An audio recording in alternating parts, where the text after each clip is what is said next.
السلام عليكم، يا رب كلكم تكونوا بخير. ان شاء الله النهارده هنعمل بقى مع بعض وصفه. بس قبل ما اقول لكم ايه الوصفه وهنعملها ازاي، حابه احكي لكم كده موقف حصل معايا. رحت النهارده اشتري كشري. لقيت الاسعار بجد رهيبه والكميه قليله جدا. يعني العلبه اللي تقولي انا اهو هتشبعني لحد ما حاجه بسيطه كده عامله 35 و40 و45. يعني اسعار رهيبه. طبعا العلب بقى اللي ب25 وال20 وال15 دول ما بي يعني تصبيره بسيطه جدا. تمام، يعني معلقتين كده في العلبه. وفي نفس الوقت انا كنت هجيب الكشري واكله بره، يعني تيك اواي. انا لو كلت في الصاله او في المحل بجد كان الكميه هتبقى اقل والسعر اعلى. فلا الاسعار بقت رهيبه وصعبه جدا. ف يا ريت اي حاجه نفسكم فيها بلاش تشتروا دلوقتي من بره اي حاجه، لان هتلاقوها غاليه جدا وجودتها مش حلوه خالص.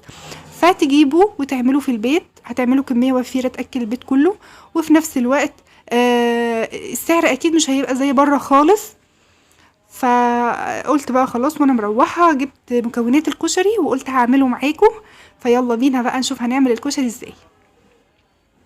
انا هنا جبت ميه. تمام، يعني اول حاجه خالص بتغلي يعني كميه مقدار كويس كده من الميه في حله على النار.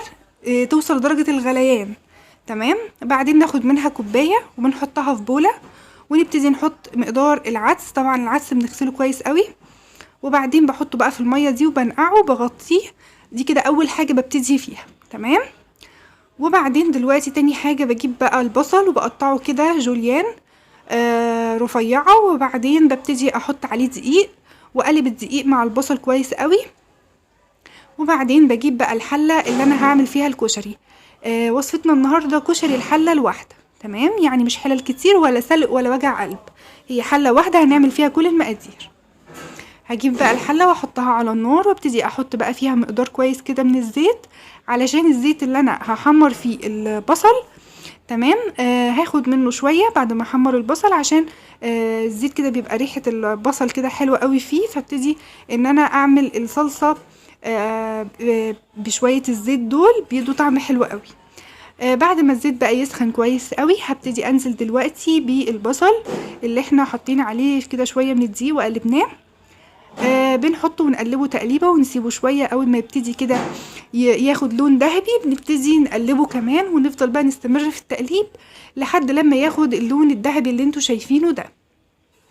افتح درجه في الذهبي. تمام، عقبال لما تطلعوه وتسيبوه كده على بقى يعني تحطوه على مناديل مطبخ كده في طبق. تمام، بياخد بقى اللون الحلو اللي انتوا بتاكلوه بقى من المحل. وده سر بقى البصل اللي بتاكلوه بقى من المحل بتاع الكشري وتطلبوا كمان كمالة منه. بيبقى طعمه لذيذ جدا. فهي دي طريقته بمنتهى السهولة. شلت بقى شوية من الزيت. هبتدي بقى دلوقتي في نفس الحلة. تمام، وبنفس الزيت بتاع البصل هنزل بمقدار من الشعرية.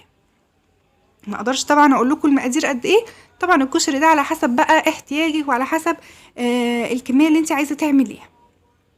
هنحمر بقى الشعرية. بصوا بقى البصل ما شاء الله، بصوا لونه حلو جدا. تمام، هقلب بقى الشعرية كويس قوي لحد لما تاخد لون ذهبي غامق. تمام، الشعرية بتاعة الرز اللي بنعمل الرز بالشعرية بيبقى لونها ذهبي فاتح، لكن الشعرية اللي بتتعمل مع الكشري بيبقى لونها غامق سن. تمام جدا، هفضل بقى اقلب في الشعرية كده عشان طبعا ما تتحرقش مني، تاخد بقى اللون الذهبي الغامق اللي انتوا هتشوفوه دلوقتي. تمام، زي الفل. هبقى دلوقتي بقى مجهزة الرز جنبي وبقية المقادير. هنزل بقى بمقدار كده برضو من الرز.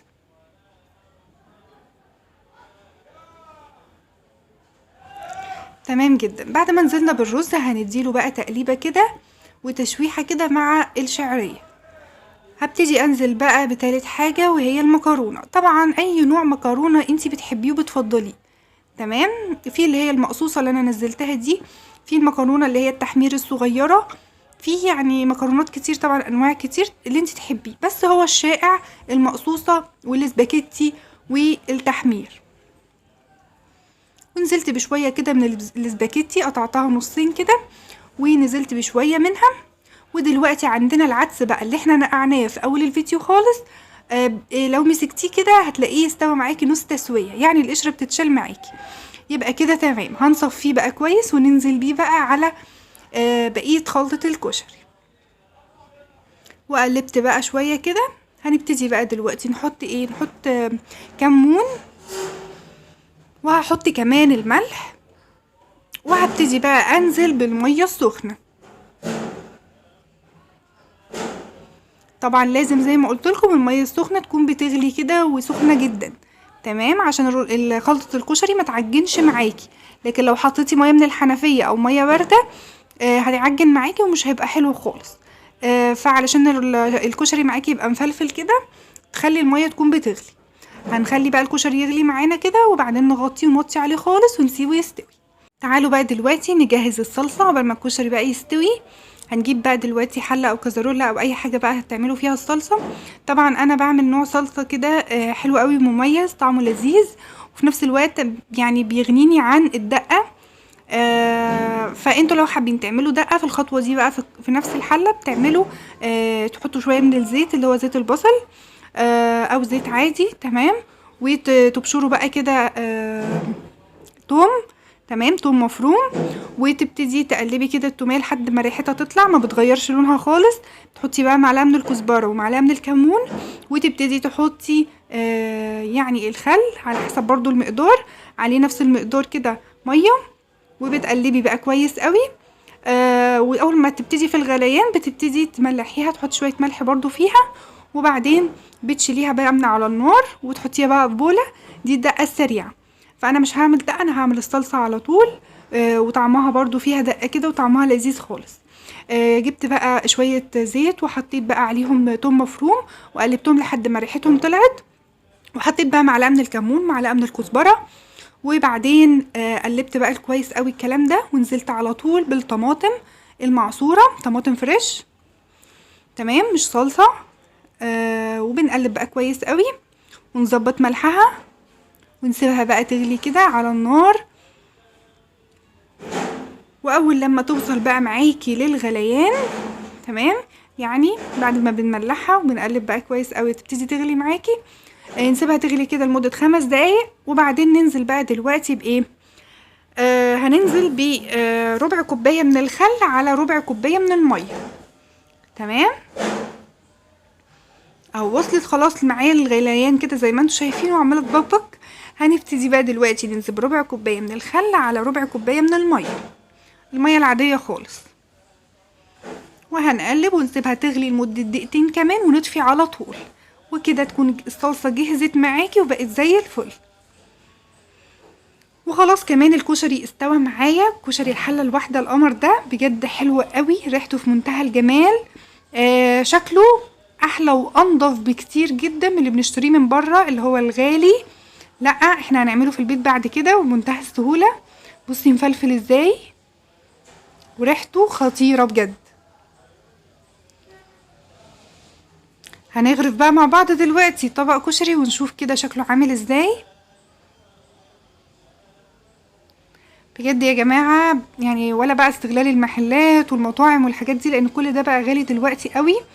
اعملوا اي حاجه نفسكم فيها اعملوها في البيت، هتلاقوها بجد بنص الثمن واقل كمان، وهتكفي كل العيله، وكفايه ان هي انتي عاملاها في البيت وانضف بكتير من بره. نحط بقى كده شويه الورد اللي هو البصل، بصوا ما شاء الله عليه تحفه. تعالوا بقى نشوف الصلصه وحلاوتها بقى وتقلها. ولما حطيت بقى الخل في الصلصه بجد اداني بقى طعم الدقه. طبعا في ناس ما بتحبش الكلام ده، بتحب بقى الدقه دقه، تمام، وتحط بقى مقدار حلو من الدقه. فاعملوا الدقه في البيت برضو بمنتهى السهوله زي ما قلت لكم، دقه سريعه وسهله وبسيطه وطعمها ان شاء الله هيعجبكم جدا. نحط بقى الصلصه كده على الكشري ويلا بينا ندوق كده الكشري العظمه ده. كشري في حله واحده، يعني بدون بقى كركبه مواعين كتير ولا سلق المكرونه والرز لوحده وكل نوع مكرونه لوحده، لا كل ده دوشه بقى، لا سيبك من كل ده، وهي في حله واحده ان شاء الله تعملي العظمه دي. اتمنى كل اللي يشوف الفيديو يجرب الطريقه ويجرب الكشري بطريقتي، ان شاء الله يعجبكم جدا وهيسهل عليكم وقت ومجهود رهيب. اتمنى ان شاء الله تكتبوا لي تعليق حلو وما تنسوش الاشتراك في القناة واللايك والشير عشان الفيديو يوصل لأكبر عدد ممكن. اشوفكم ان شاء الله في افكار كتير ووصفات كتير مع وصفة وفكرة مع أميرة. اسيبكم في رعاية الله، مع السلامة.